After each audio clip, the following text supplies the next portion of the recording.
திருச்சி மாவட்டத்தின் 6 தொகுதிகளில் தமிழக வெற்றிக் கழகத்துக்கு வெற்றி தேடி தந்த மக்களுக்கு நன்றி தெரிவிக்கும் வகையில் முதலமைச்சர் ஜோசப் விஜய் நாளை திருச்சி செல்கிறார்.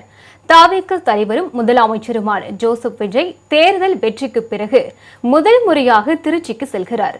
சென்னையிலிருந்து தனி விமானம் மூலம் திருச்சிக்கு நாளை மாலை செல்லும் அவர் திருச்சி விமான நிலையத்திலிருந்து தூய வளனார் கல்லூரி வரை சுமார் 13 கிலோமீட்டர் தொலைவுக்கு சாலை மார்க்கமாக செல்கிறார். இதற்காக சாலையின் இருபுறமும் தடுப்புகள் அமைத்து பலத்த ஏற்பாடுகள் செய்யப்பட உள்ளன. இதனைத் தொடர்ந்து மாலை 4 மணிக்கு நடைபெறும் விழாவில் பொதுமக்களுக்கு நன்றி தெரிவித்து உரையாற்றுகிறார். முதல்வர் கூட்டம் நடைபெறும் தூய வளனார் கல்லூரி மைதானத்தில் மேடை மற்றும் பிரம்மாண்ட பந்தல் என விழாவுக்கான ஏற்பாடுகள் இரவு பகலாக நடைபெற்று வருகிறது. முதல்வர் சிறிது ஓய்வெடுக்கும் வகையில் விழா மேடைக்கு அருகே தனியே 3 குளிரூட்டப்பட்ட குடில்களும் தயாராகின்றன.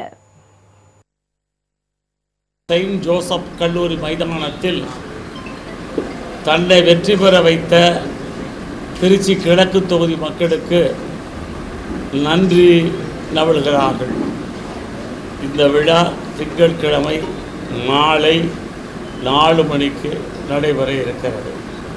வருகின்ற வழிநெடுகும் மக்கள் அவரை வரவேற்பார்கள்.